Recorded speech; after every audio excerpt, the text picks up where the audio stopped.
Hi everyone, today we are going to be doing another little shelf from this page in World of Flowers with all of the different shelves that we have been working through. Now I had a little look across our shelves and to try and think about the background for this one, and we haven't got a dark purple, so I thought I would grab the Mulberry. This is from my 72 set of Castle Arts to do the background. I haven't really thought about what I'm going to do for this page as usual.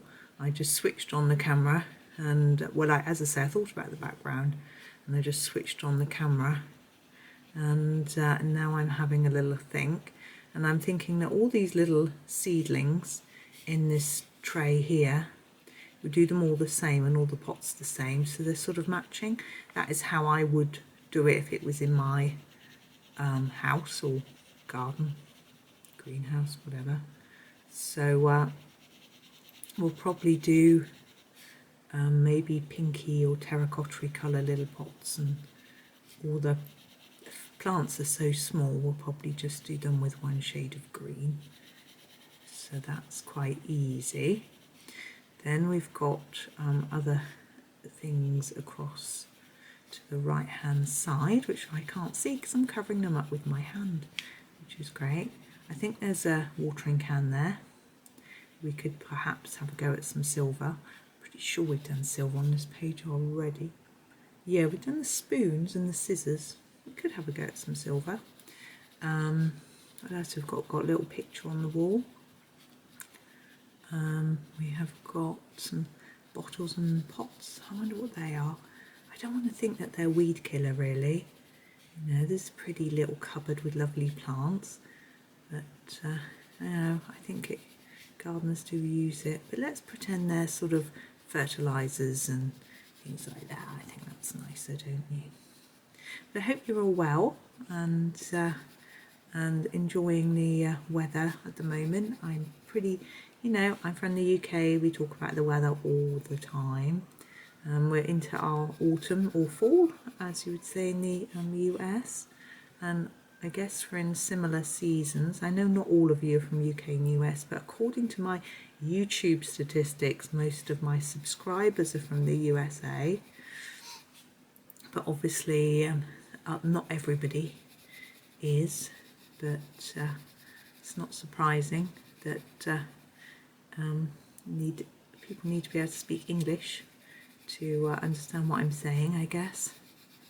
And some of you are from countries which doesn't have English as a first language and you can still understand me, and I'm much admiration for that. My grasp of foreign languages is appalling, so I'm really impressed by anyone who can speak more than one language. My son did learn Spanish at GCSE. He was telling me yesterday his class of, I'm going to grab a green for these leaves while I'm thinking, his class of, how many were there? Pthalo Green light, I think, for these. There were 12 in his Spanish class, and only 2 of them, including him, actually passed the GCSE. Unfortunately, quite a few of the people did it because they liked the teacher, and unfortunately the teacher left and they didn't really bond with the new teacher, partly because they were learning from home, so it made it, I think, a little more difficult for them to bond with her. And but fortunately my son did a lot of extra practice at home, and that helped him, but obviously not everybody did. Now for these pots, I said I was going to do a terracotta colour. We do have a terracotta in this set of Castle Arts, so I'm going to try it and see what it's like. It needs a sharpen though, do my sharpener. Okay, so what I'm going to do is a light layer over just to see what it's like, because although I've had this set a little while, I haven't got completely familiar with the colours. Okay, I think that's fine. I like that. Now I do want to show there's quite a distinction between those top and bottom, because normally on pots like this, this top part sticks out a little bit and we'll have some shadow underneath. So I'm just doing that. And I'm going to make the outside slightly darker. Just try and give a little shape to the pot, as we have done throughout this page. Now I'm thinking about the saucer that it's sitting in, and I want that to be quite a nice bright colour. I haven't got many bright colours so far, so I'm thinking a red would go quite nicely with those terracottas. So I'm having a look, what have we got? Scarlet Red should be nice. So we're going to do a darker layer here, so I'm layering it up, and then now I'm starting to reduce it as I come towards the middle. Now I thought we might be able to guess where the middle is from the pots, but they're not evenly spaced in the tub, so I'm going to have to work it out for myself. Now you could measure it and find out exactly where the centre is, but I don't do that. I tend to colour a little bit from each side, back and forth, and sort of mentally measure it almost, and fade as we get towards the middle, and then have a look and see whether I think that looks right, which I do. I think it needs more colour, so I'm going to darken it up a little, but it's helped me gauge where I think the centre is. We do have a line coming through here. I don't know how well the camera picks that up. Now that's a little flaw in the paper. Now sometimes you can colour harder over it and get rid of it, like I did there, but it can be a little tricky to deal with, especially like that bit in the background there, look. I picked up my mulberry, but if I go too hard it actually shows it up more. It's just like it's a little scratch in the paper, so I'm just going to ignore that. I don't want to fiddle with it too much. If I was doing a more intense colour for the background, we could hide it, but because it's quite pale, I think we're just going to leave it. Now we've got our next plant. We'll just move along, I think.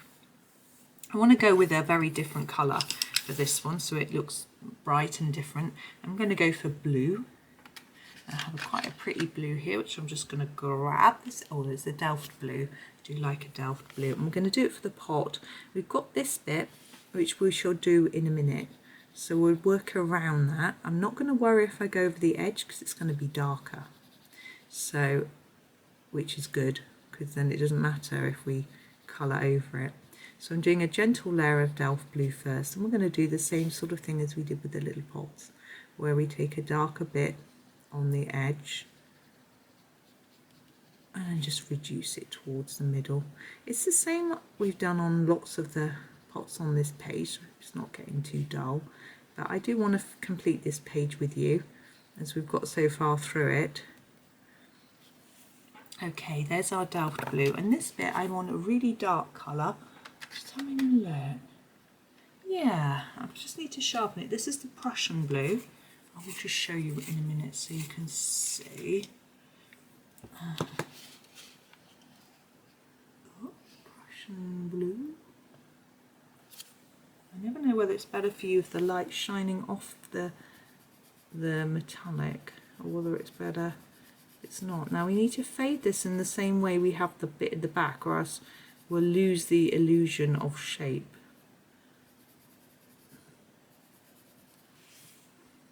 There. Now our plant, I'm going to go for quite a different shade of green this time. Obviously plants do come in all sorts of different shades. This is the Castle Green Light, and we shall do the leaves. Oh, again it needs sharpening. I need to empty my sharpener.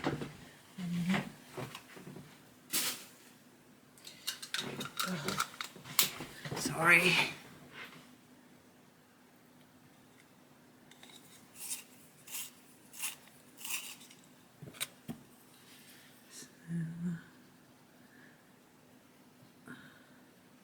Quite vibrant. Oops, went out the lines. You could do a little bit of darker towards the stem if you want. I'm just keeping it simple. Now we've got these little dots of bits. and pieces for the sort of flower, which is rather cute.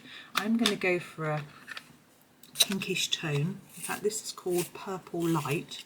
I'll show you.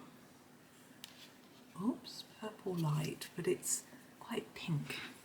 And I've had to sharpen it really sharp, but I'm going to go gently because if I push down too hard on this point, it's going to break and shatter. And I need it sharp for all of these little bits. But hopefully, it's because the Castle Arts for Intense, get a really nice vibrant colour, which is lovely. Okay, now where are we with our bits and bobs? I'm just sorting out my colours a little bit because I've got a right mess all over my desk at the minute, and thinking about what to do with the next one. Now with the bottles, I'm always very often tempted to go with a bottle green, but I think because we've got green plants, we're not going to do that. We're going to try something a little bit different. I want them to look slightly glassy and see-through, and I find that you have to carefully pick your colours. You don't want a milky colour like, say, a lavender, because it's not really going to work. You need something quite deep and defined almost. So I'm just having a look. I think this colour would work well. Oops, oh, I can't get hold of the pencil. This is the Indian Red Light, and I'm going to use it for this first bottle. I'm going to go over it firstly just lightly.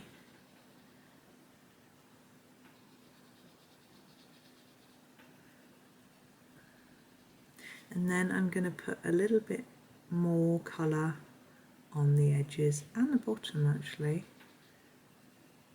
And hopefully, just by leaving it a little bit lighter in places, it will look a little shiny. And there as well. Excuse me, sorry, I've got a tickle. Okay, so there's that bottle. I think that's quite an attractive colour. I'm not going to do the label yet. Now, the one next to it, I think I'm going to do a very different colour. I'm just looking around at my colours. Let's do this colour here. This is an Ultramarine Violet. It's quite a bluey violet colour. And we'll do this one. I'm actually going to ignore that stripe. It's quite a small bottle. Oh, it's going to be quite similar to that one. Never mind. You can definitely see it's slightly purpley though. So we're going to do a darker bit here and here. And then on this edge. Hopefully it's not going to look too similar to that pot, especially once we do the other bits and bobs on the page.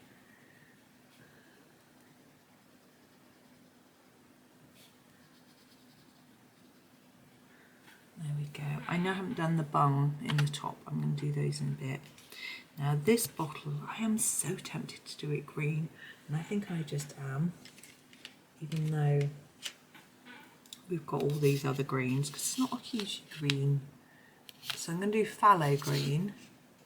I always feel like a bluey green look that looks more like a bottle green to me. I don't know if this is really a bottle. It's a funny shape, isn't it? It's got bung in the top like the others. So down the side, just put a defined line. And then just draw it in.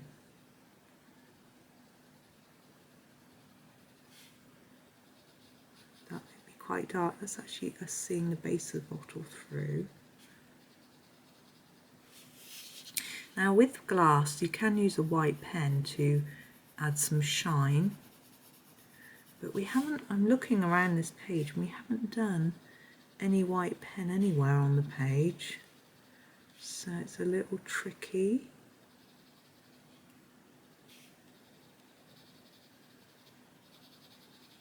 To add it in at this point because I think it might look a bit odd. Anyway, I rather like that colour. I think that works nicely. We'll do the bungs when we've finished all the bottles. We'll move on to the watering can. And as I said, we're going to do that silver. Now we've only got a few greys in this set, but enough for us to be able to do. We've got a cool grey deep and a cool grey. Whoops, cool grey deep and cool grey. So we should use the deep first because it's obviously, oops, darker. Can't line up with the camera this morning. And think about all the places we want a slightly darker colour. Now if it doesn't go dark enough, don't need to worry because we can always darken up with a black. They're going along the bottom and then at the bottom of here on each side edge here, particularly where these lines are. Look, Johanna has helped us out a little bit there. Down the bottom of there. Yeah, thinking about there's going to be shadow nearer the bottom of things, maybe there, and probably a little bit on this side. Just bring it in a tad. Ooh. I also want quite a line under there, but I might have to redo that in black. We'll see how it looks. So just sharpening my cool grey here. But you need the name, just in case you aren't listening. There we go. Now I need to leave some white to get the effect of silver, so I need to be careful, not get carried away, which I am prone to, and make sure I leave some. You can of course erase if you forget. It's better to try and get it right. Oh, I was going to mention that I've been updating my website. What I've tried to do, yesterday I wrote lots of articles for it, and I've scheduled them so that you should get a new one each week. So if you have a little look at my website each week, the link is down in the description. You'll get a little article, and sometimes it will be a tutorial with photos and descriptions. Sometimes it will be, I'm not going to worry about any black on that, I'm just going to leave it like that. I'm just going to think, I'm going to get a lighter pink for that bottle. Sometimes it will just be an article with some helpful bits and bobs or a review. I'm going to use the cherry pink for this bottle here. So some of the books and pencils that I've reviewed on video, I've reviewed in writing. And because I review them a little bit later, not only does it mean that I've got photos of pictures I've coloured with them, so you get a sort of proper idea of what they look like rather than just my very first attempt, which my video reviews show. But also because I've used them a bit more, I can add a little bit more information about my opinion on what I think of them. So I think that's quite useful. Last bottle, I think we need orange. I don't know about orange glass, but hey. Oh, this is red ochre, but it looked orange to me in the box, so I'm going to use that. So I think it gives you a little bit more info, so that's that to look out for as well. And I did some on, how to tackle a daunting page. So pages like this, where there's lots and lots of little details, can sometimes, this one isn't too daunting because they're split, so you can tackle each little bit one at a time, and people like that. But if you've got a page where there's loads and loads of details, like the Wonder Room in Ivy or something like that, it can be really daunting. Just going to find a green for these leaves. So it's just advice on how to deal with that sort of thing. This is the Cadmium Green. I'm not sure when that article's coming out though, but it will come. And there's also one on how to pick a colouring page. Just 5 sort of different ideas on what you could do. Just going to do the outside of that in this colour too. So I really like this colour, which is why I'm using it again. Which colour is this? Cadmium Green. Lush. So that's a few things to look out for. And my newsletter as well comes out every other Monday. This is Davy's Grey, and I'm going to use it for this bit of sticky tape. So yeah, there's plenty of bits and bobs. The newsletter varies with its content. I'm just trying to find a colour for the bung. I want a cinnamon. I know I've used the cinnamon before. I don't know if it's in this set. Yes, it is, because I've got a couple of other sets of castle art. Get a bit confused. I'm going to use the cinnamon for the bung of the bottles. Now I want to make these slightly with a slight bit of light to centre but not a shine, because they would be like rubber, so they wouldn't shine, but if we make them lighter in the middle, hopefully they look like they've got some shape. Now what I really want now is a very pale brown to do the labels, and I thought the Davy's grey would give me that, but it isn't. It really is just grey. So I'm going to have to use my sepia and press really gently. This set does have a slight lack of light browns. I find every set does. So if you know, Polychromos does as well. I actually bought some light brown Holbeins so I could have some. So there, I'm going to go over that tape as well, because I don't know if that's improved it or not, but hey ho. Anyway, that's the end of our this one. It's all done. So I hope you enjoyed it. Thank you very much for watching, and we will get this page finished at some point. So thank you for watching, and happy colouring.